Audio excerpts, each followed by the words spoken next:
When it comes to, say, scope of practice, right, whether I'm working with a single doctor who's an owner of his own business entity, or I'm working within a support organization, my responsibilities to scope and practice and commitment to the patient remain the same. That's defined by statutes and rules. When a person comes into our organization, there's a lot of training and developing and growing, because we know that we all come from different areas. And again, even if somebody comes that is a seasoned hygienist, we go through the same process of ensuring that they're developed and they're trained, even though maybe for them it'll be more refresher, but it's more of continuing to develop that person because they'll have the opportunity to grow within. They're always bouncing ideas off. We're going over case presentations of patients, and we do a lot of study clubs in our organization and CE together. So there's a lot of just calibration and collaboration that you don't necessarily get in a private practice setting. Get ready for your unofficial dental hygiene podcast. These are the tales of two hygienists, one East Coast RDH and one West Coast hygienist. Listen as they tackle the profession of dental hygiene with humor and enthusiasm. Now, please join Michelle Strange and Andrew Johnston as they tell you a tale of two hygienists. So Andrew, I'm so excited that we are finally putting this together. We've been talking about engaging with the students for a very long time now. Yeah, it's been a long time, and it's about time that we started really giving them the focus that they deserve, right? They're the future of our profession. They really are. And we're excited that PDT has sponsored this episode because they do believe in the students being the future of our profession. They're going to be our colleagues, right? Mm-hmm. And you've heard about it in the past. We've been talking about PDT for a long time. They believe very much in quality education, and they've been sponsoring our episodes for a long time now. Yes. And we think all of these episodes are actually going to be really great, even for the veteran hygienist. We really wanted to make these episodes and these roundtables focusing on topics that students are going to either be presented with when they go into new offices, maybe things that are happening during their time as a student. But, how do they go and move from student to new grad to experienced RDH? Yeah, so we're expecting to have episodes. Sometimes it'll be on instrumentation, how to adapt to certain angles, using an ultrasonic, maybe sharpening the instruments. And then other times we're going to talk about what types of offices that you're going to encounter, whether it's corporate, private practice, maybe a DSO. We'll talk about pay structures. There's just so much that's out there that you're right. Even the veteran hygienist is going to need to know these things as well. And so we hope you enjoy this episode, and be sure to check out PDT, your Paradise Dental Technologies, because they have some of the greatest instruments. Hey, Michelle. Yeah? It's time for the interview. Oh, but I had something else to say. We need to let the experts talk now. Fine. Welcome, everyone, to this roundtable, the student roundtable. Our topic today is going to be DSOs, and we have an amazing panel for you here. We have Rafael, Tammy, and Ashley, who all have firsthand knowledge for you, students and new grads, and we want to give them a chance to introduce themselves. Rafael, why don't we start with you, and then we'll do Tammy and then Ashley. Just tell us who you are, how you're associated with DSOs. Okay, yes, my name is Rafael Rondon, and thank you for having me part of this panel. I am part of American Dental Partners, and I've been a dental hygienist for 29 years or so, and working with DSO for 18 or 19 now.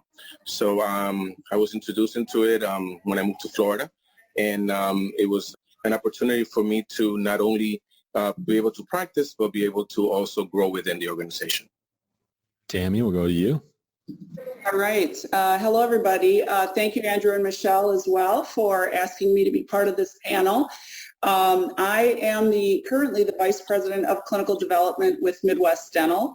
I came on board with the organization about 15 years ago as the Director of Dental Hygiene, and as the organization has continued to grow, so has my role evolved. And so I also wear the hat of the Compliance Officer in our organization, and so I'm very happy to be part of this panel, not only with colleagues in the DSO world, but happy to say friends, faces of friends here today. Ashley. Hi, I'm Ashley, and I also thank you for letting me be a part of this panel. Super excited. I am the Director of Clinical Development with Tru Family Dental. We are a DSO about 5 years, and I started with them in 2017. I like, Tammy, how you're like, and we're all friends. Like the DSO world, like I think that people have this misconception that like it's competitive and we're going to be out to get each other's market share and we're competing for the same offices to acquire and yada, yada. And I'm glad you added that little bit to it. Well, let's get started with question number 1. So I think the best way to start this is DSO is an acronym. And I'm sure that you've been approached many times to be able to explain what this acronym means. So what have you found as like the best way to describe what a DSO is? Well, DSO to me, it's really, we kind of put it as a dental service organization or dental support organization. However, within American Dental Partners, we put it as a resource to be able to support the teams within the affiliates. And we have 23 affiliates within the United States. So those are groups in each state that we support. So we consider ourselves to be more a resource, even though the name is DSO. And I would add to that, we say the same thing, but we really call it support. Our headquarters, so to speak, is our support center. So I guess what I would say is just we're there for them continually, all of our offices, all of our doctors, all of our hygienists as support. So I always say that's right in the name, Dental Support Organization. Yeah, and I think I might just chime in. This is Tammy, and in addition to what Rafael and Ashley have said, you know, when you think of a dental support organization, it's generally a centralized support network. And so I think if you wanted to make a comparison to what people might think of in a private practice world, where an individual dentist might hire consulting services from, say, a mark for marketing, human resources, maybe accounting, those are all support functions that are provided through the centralized support system within the organization. I think it's also fair to say that support organization is very mindful of clinical and non-clinical support services because the responsibility for diagnosis and treatment planning of the patient always remains with the clinician. And so in our organization, we support around 230 practices in 17 states. And so as you can imagine, regulatory differences can exist. And so, you know, we're a team of clinicians as well as non-clinicians who provide expert support services in the areas that we have expertise in. Would you all say that there's a difference between DSO and corporate dentistry, or do you think they're closely linked? I actually think it's important to talk about the difference because I worked for a specialist the majority of my clinical career. He was incorporated. And so he, in essence, was a corporation as well. I think when we say corporate, we could also get confused about organizations like Colgate or Procter & Gamble or, you know, Johnson & Johnson, because they also employ clinicians who are experts in their fields and support clinicians. But what we do as a dental support organization, I think, is more directly related to practice support and clinician support. So for me, when I hear corporate, I always take the opportunity to clarify what dental support organization means and actually encourage talking about it that way so we can create the distinction. Yeah, and I agree with you, Tammy. It is something that that word corporate is just worded so many different ways out there, which puts us in a bad place because it's saying corporate. But really, as you said, it is something that is just an organization that is more to support within the practices when it comes to clinical standards, when making sure that we're looking at the best for that patient that's coming in every single day and be able to bring the information, the resource to the teams to be able to help those patients that are coming in. So it comes all together because it combines itself even with us being able to, as organization, be able to have prices that are different for what we purchase in our practices when it comes to materials, amalgam or composite or whatever we purchase out there is going to come in a different pricing range because we are, the organization as a group is a bigger concept of be able to get things in a cheaper way. And that gives us the opportunity to be able to offer patients the best standard of care, the best materials because we're getting it at a cheaper rate. Yeah, I would agree with, there's definitely a difference. We always say we never say that we're corporate, and I think there's so many misconceptions around DSOs, and we're always trying to educate around those differences. So what can a new grad hygienist expect in regards to that working relationship with the doctors compared to the doctors and working with them in private practice? I would like to start with this one. I would say that there is nothing from a difference in a working relationship. In our organization, our doctors are the leaders of the practices, so they are clinically led, and their working relationship is just the same. So I would say there's no major difference there. I agree. But at the same time, there's also a better maybe understanding of what the standards of care are and being delivered. We try to just train everybody in the same concept when it comes to following the ADA and the Academy of Periodontology, following those processes in order to support hygiene. Because sometimes, as dentists, they get into a practice and they start practicing, or even hygienists start practicing, and a lot of the things that are taught in school gets thinned out and starts forgetting what they learned.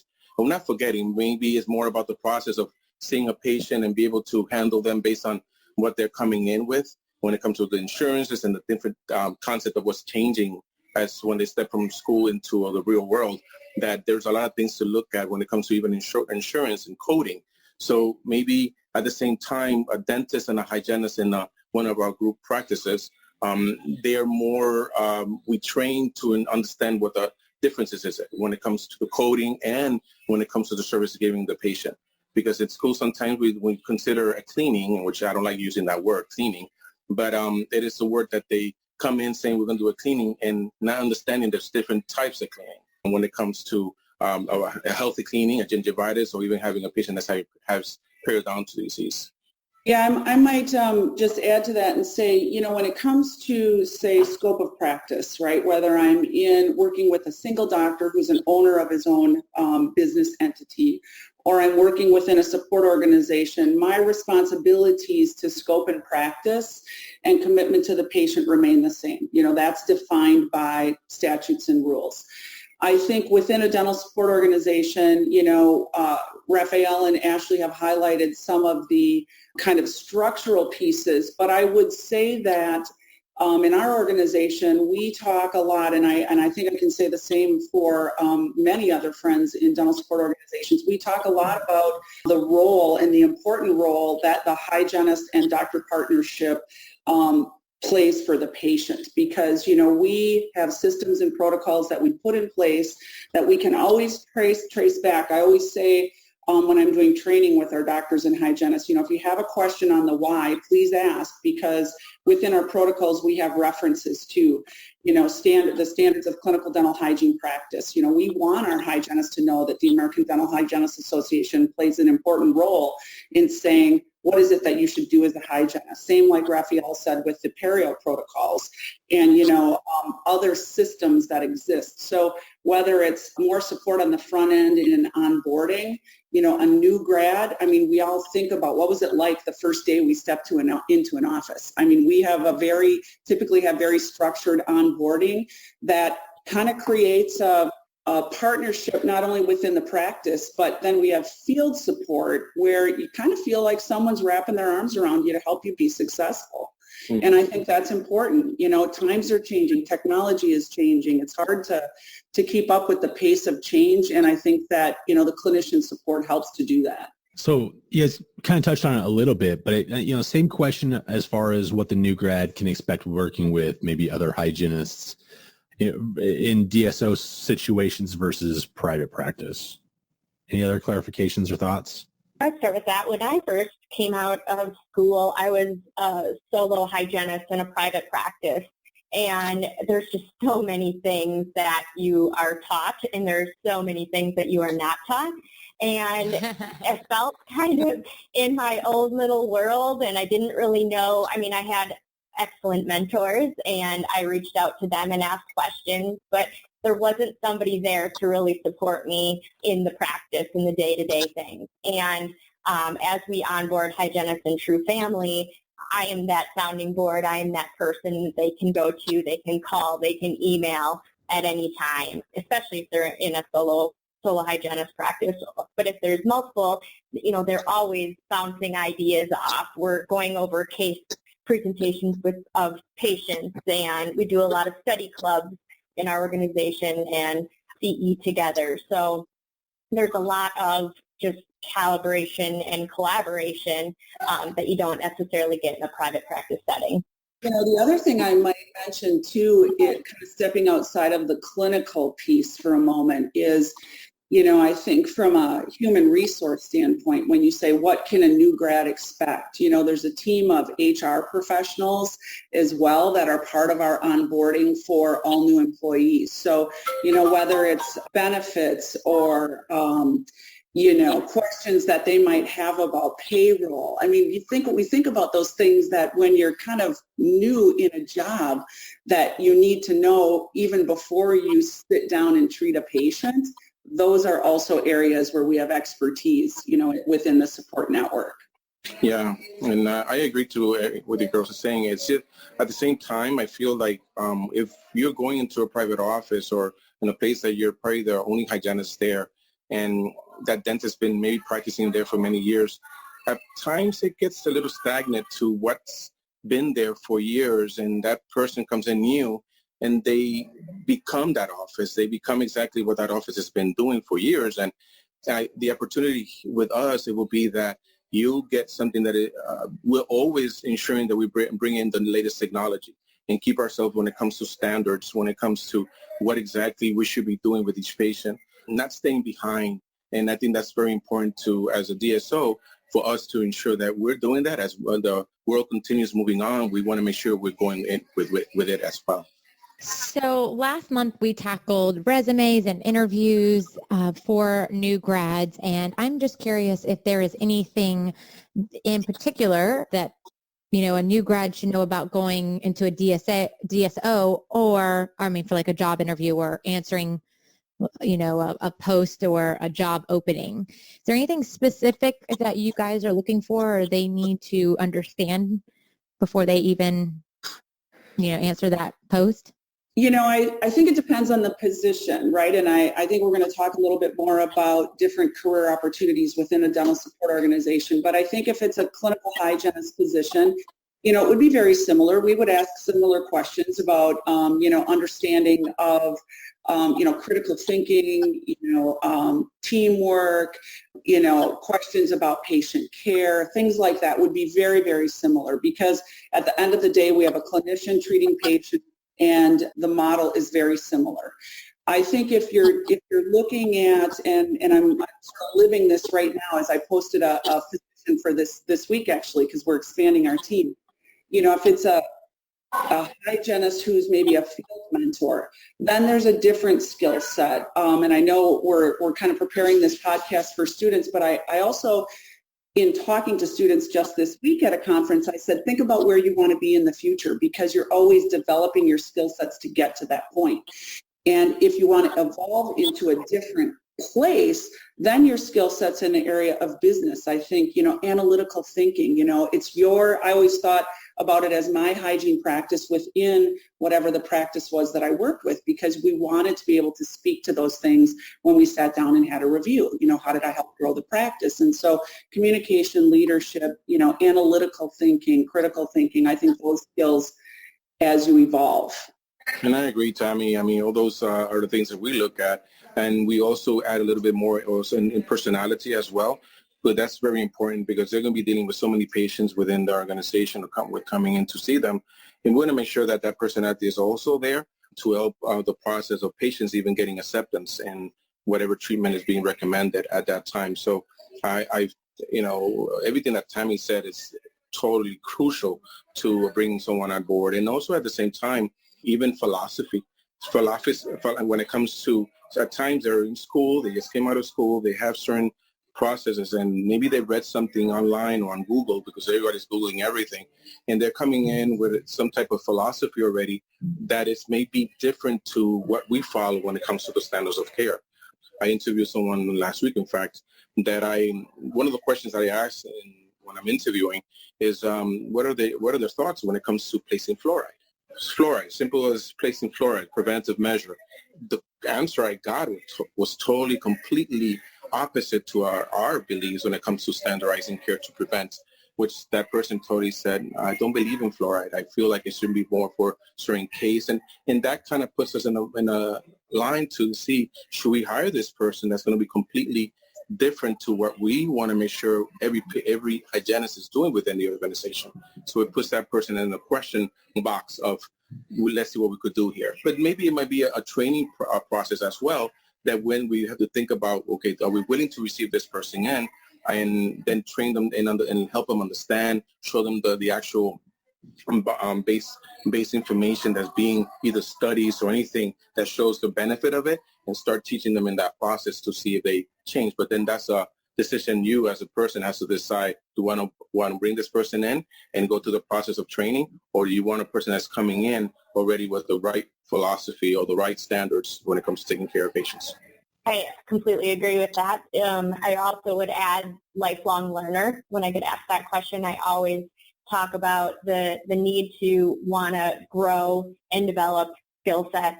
And I think that's something that, if we want to be complacent and have our same mentality on dentistry, that's one thing. But if you want to grow and learn, a DSO is going to kind of help you with that. And so we talk about standards of care and clinical standards for our patients, and you have to be open to learning about all of the changes in dentistry.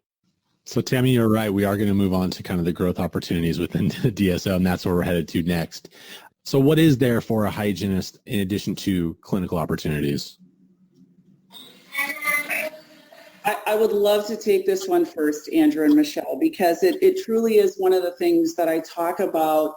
And I do this in every single orientation that I do when I'm face-to-face with hygienists or even assistants in our organization.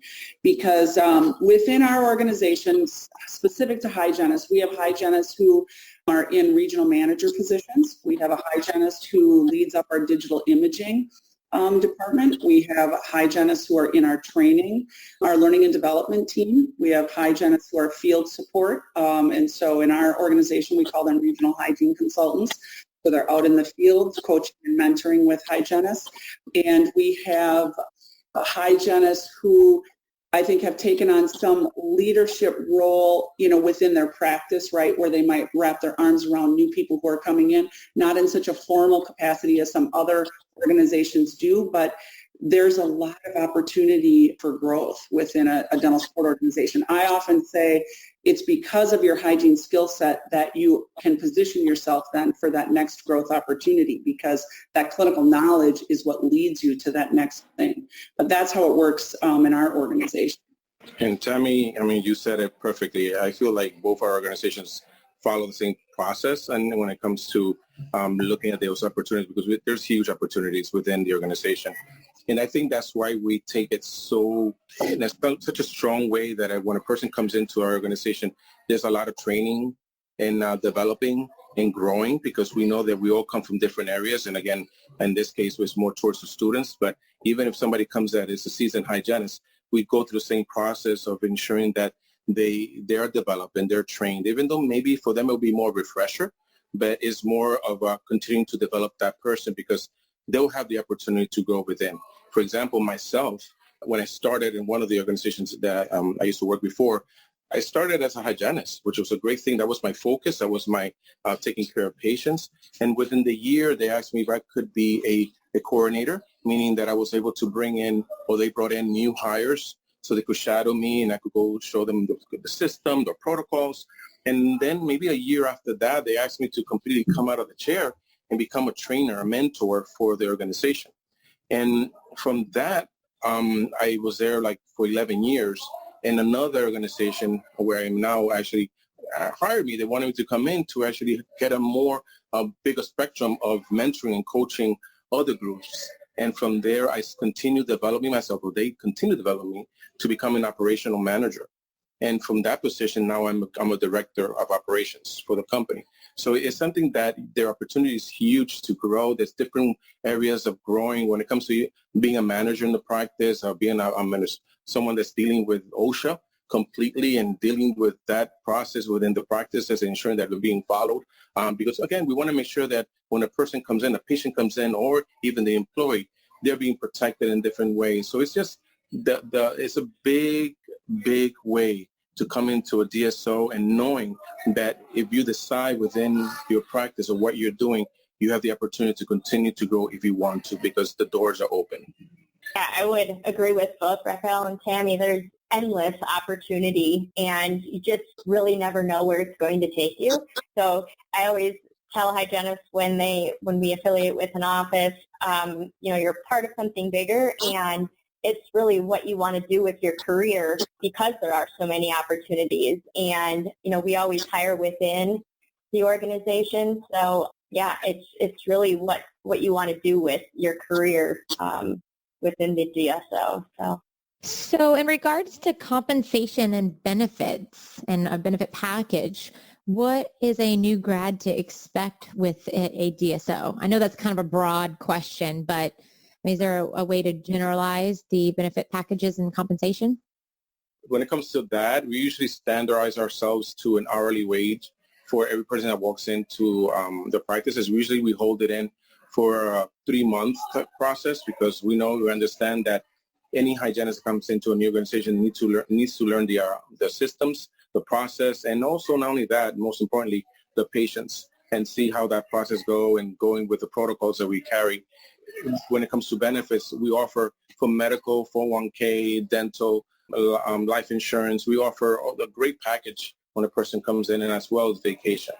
Yeah, very similar in our organization. Not specific, obviously, to a new grad. Any new employee would be presented with the benefit options. And I would be remiss if I didn't say this, because I think within our organization, we have had a lot of individuals who have also been in leadership within their professional associations, myself included. Our organization, supports that continued professional development as well through either CE or involvement with your professional association, because, growing in your clinical skill set as well as your leadership skill set. I think if you're, in a practice, I believe so strongly in leading from whatever spot you're within. And organizationally, from a benefit standpoint, I think we're doing, I think it's close to about 80 internal CE programs this year. We cover a multitude of geography, and so some are web-based, some are in person, some are more focused for one work group than another work group. But, the continued learning, continued development, I think is also really important, because I myself have often thought, depending, even as I look back at my own career years, there were times where different benefits were more important to me than others. And so I think when you have that suite of benefits, I don't know that I was thinking about retirement when I was 20. Now I'm at the 53, 52. 40, 43, 42, Tammy, 42. I don't count anymore, because it's like, why? 30, 35. Right? 35 sounds good, Michelle. I'm good with that. But, I have different things that are important to me now. And what I feel very proud of is that we have a benefit package that is comprehensive. And I think depending where you're at, your different things can sort of rise to the top or take a different priority level. I would agree, and we do the same thing with, full benefits, but it's really the development piece that you don't get elsewhere, and the CE, the study clubs that I mentioned, you really have that network within your organization, and that mentorship is huge. So, yeah, I think that those are the benefits that you don't really think of as a new grad, to have that community surrounding you. All right. This is actually, I think, one of my favorite questions. I bumped it down a little bit, because I've been around the corporate world, the DSO world a little bit now, and there's so many misconceptions. And so I was hoping that maybe you would share with us the biggest misconceptions you've heard about DSOs and maybe what the truth is about them. I'll start with this one. I think the biggest misconception that I hear is that I'm a hygienist coming into the DSO space, and I heard that I have to have quotas, and there's things that I need to do in order to, get my patient in and out, and I'm going to have 30 minutes to do it, and it's not true. There's no quotas. We have 60-minute appointments in our organization with adult Pro B patients, and we talk about standard of care all the time. We're talking about comprehensive care just like you would in private practice, and so there's no quotas to meet in the organization. So they're not cutting prophy paste in half like I hear? No. No. No. Or we using gloves? No, we don't do that. I feel like that's... Ripping the bibs in half? Yeah. That's the worst things out there that you hear, that is so sad that people out there think that that's... In fact, when you come to group organizations, we're watched in so many different ways. We're watched to ensure that we're doing practically the right thing with not only with the employees, but also with the patients and what we're doing. When it comes to DSO, again, I feel it's more about having the standard of care developed within the teams, within the hygienists, be able to determine what you need for that time, for that patient based on their needs. That's why we really look at, are we probing that patient? Are we risk assessing that patient for peri or for caries risk to ensure that we're either preventing that patient from getting disease, at the same time, if they have the disease, then managing that disease by taking care of it the right way with the right procedures, the right procedure codes that go into their insurances so they could get better benefits when their insurance comes in saying we're going to pay for it based on because we collected the right data when it comes to the probings or x-rays. So I feel like that perception of pushing for productivity or for anything like that out there that I hear a lot is not productivity. It's making sure that we're giving the patient, yes, as a business, things, we need to make the money. It's part of it. I'm sure we working in a private office, that dentist is looking to make money as well. And it's just, as a business, you may make sure that you're making that production or it's coming in with somehow, some way, but we focus on the right thing for the patient, the money will come. Yeah, I think when Ashley talked about quotas, maybe I'll put a slightly different spin on this, because I think that, when I think about what would I like for our profession, I would like, us to be stronger self-advocates for the care that we provide. And so instead of thinking of it as, a quota, what we really do, I think, within our organizations and what we train our support teams to provide as a service to our clinicians is, I'll say a reminder, that's not probably the right word, but for example, when we look at the prevalence of periodontal disease across the country, okay, then we look at the data of services being provided in any practice, and we say, does that match what we know as the prevalence of disease? We really are using the science to create a benchmark of what do we know as, I don't want to say normal, but, the existence of disease, whether it's periodontal disease, caries, whatever it is. And I don't think that certainly, when I was trained in the 80s, I didn't get a lot of training on how to look at that data. I don't even recall, I think in one of the practices I worked in, we maybe regularly looked at what our mix of services were. I think we need to flip that and start doing that more and saying, what opportunities are we missing? Because sometimes I don't even think we're not doing it, right? If you have a strong percentage of prophy and not a lot of perio, but we know the prevalence of disease is much higher, it's, are we calling it the right thing? And that speaks to Rafael's point about coding. And so the other thing I think, and Rafael talked earlier about, some of advantages perhaps that DSOs have with products and things like that. I think that's another misconception, is that, you're going to get everything that's the cheapest or the least of the good. I can tell you that those are things that we look at and say, what would we want in our own hands if we were a clinician? And the other thing, two more things, I think, because there have been times where I myself have been in the field coaching, and I'll hear this sometimes. Hygienists will say, well, I'm not going to do things that patients don't need. And I always say, gosh, I hope not. Is that what you thought I was asking? Because what I want to do is start a conversation about what we know the assessment data tells us, and then how do we plan for good care. And I remember probably my first couple weeks in my role as director of dental hygiene 15 years ago, and I said to my supervisor at the time, after kind of hearing some of these challenges and myths, I said, you know what, I'm going to make it my purpose to try to educate somebody every day about dispelling a myth. And there's many of them out there. And I think this is one way we can do it. And I know I speak for Rafael and Ashley when we say we're so glad to have this opportunity, because DSOs are growing and they have a lot of opportunities. And this is important for people to know. So to speak on the DSOs growing, I am very much removed from this world. So what do you see as far as like the future and where DSOs are heading? I think there's a lot of growth to come for DSOs. In our organization, we have a lot of younger dentists that are starting families and want to work part-time, and this is a great space for them. And so I think newer grads for dentists are looking for opportunities within DSOs. They're not looking to purchase a practice. So I think you're going to see more and more DSOs popping up.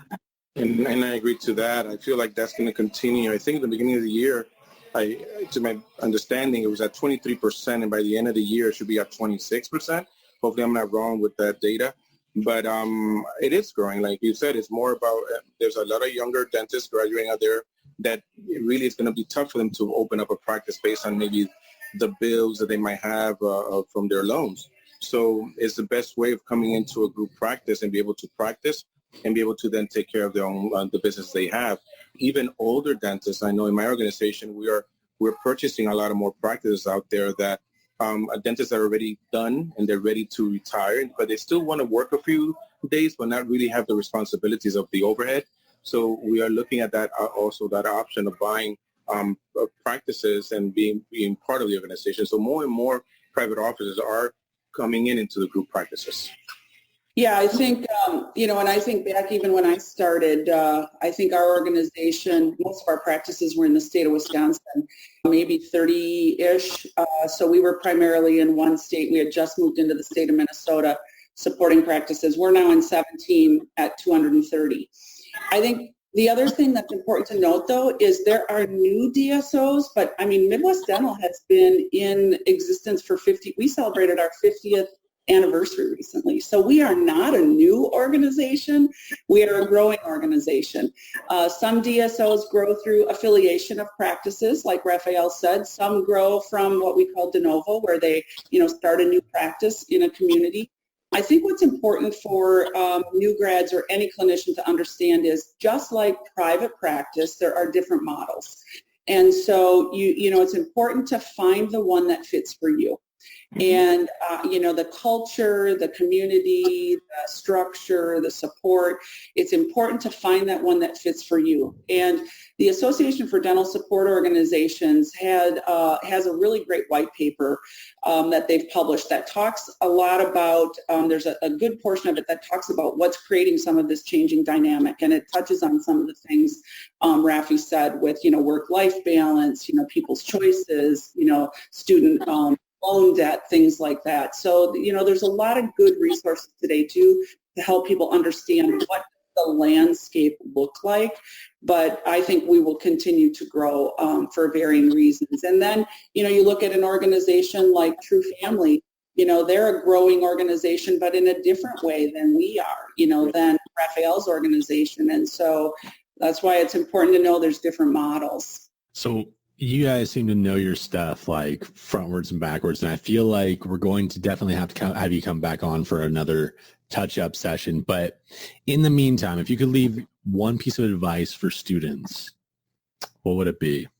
I would say, to Tammy's point on knowing the different models, you hear on a lot of social media forums and things about, I've been with this practice or this dentist for so long, but no, I don't know what to do. Find your fit. Don't stay in something that's not a good fit for you. If you find a DSO and your clinical philosophies don't match, then find something that does match.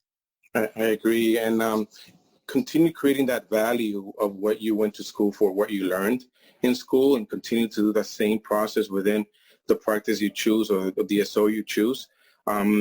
Creating value of who you are and and the service you're giving to your patients is what I could give you as my biggest thing to hold on to, because that's what you want to believe in. And that by keeping that wherever you go practice, and that's not being done, then question, should I be here or not?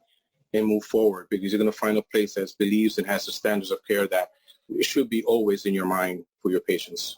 Yeah, I think I would say, I was just with all the second-year dental hygiene students in the state of Wisconsin Friday, and so I think I would say the same thing that I told all of them, which is stay excited about your career. I challenged them to think about the level of excitement they had when they walked out the door and said, I'm starting this career, because there's a passion and there's a fire that, we want to continue to keep burning.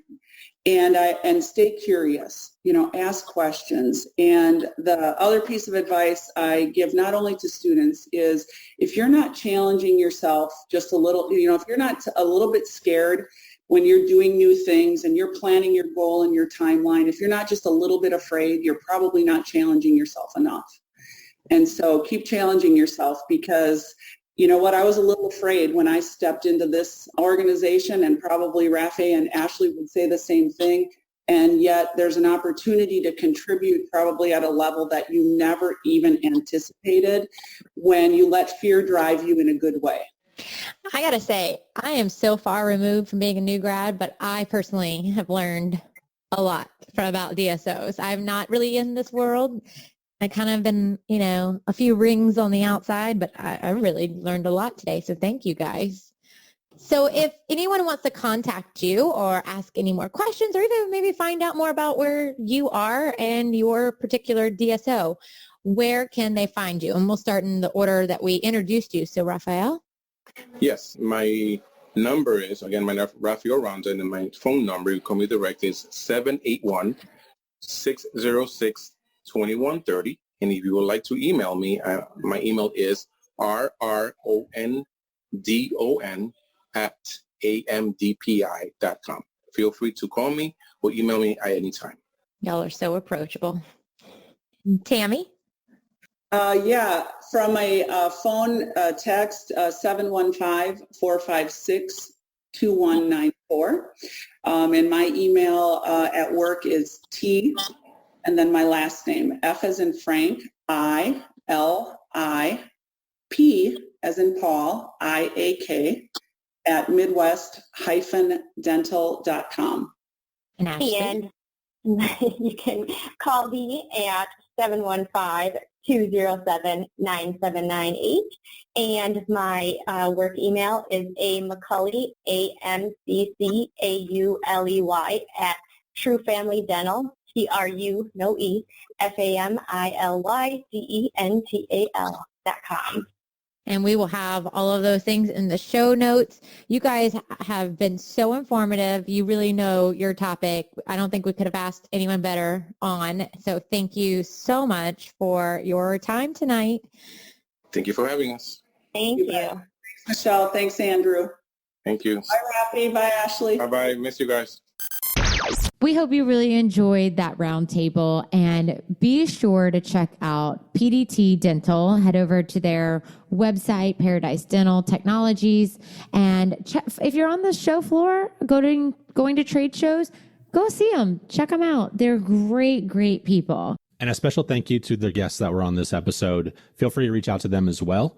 They have a lot of good information for you, and they like to be contacted. So you'll see their information in the show notes. And be sure to follow us on Instagram or Facebook. You're welcome to send us messages through either of those social media platforms. And you can send us a message at atale2hygienist@gmail.com.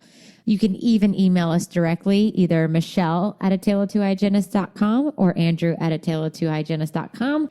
And head over to our website and subscribe to our newsletter. at tale2hygienist.com. There's a theme going on there if you haven't been able to tell. And also, we're always looking for ideas for student roundtables. So if you're a student and you have a specific topic you want us to tackle, please reach out to us. Let us know. We appreciate you for listening, and we hope you have a great week. Bye, everyone. Bye, y'all.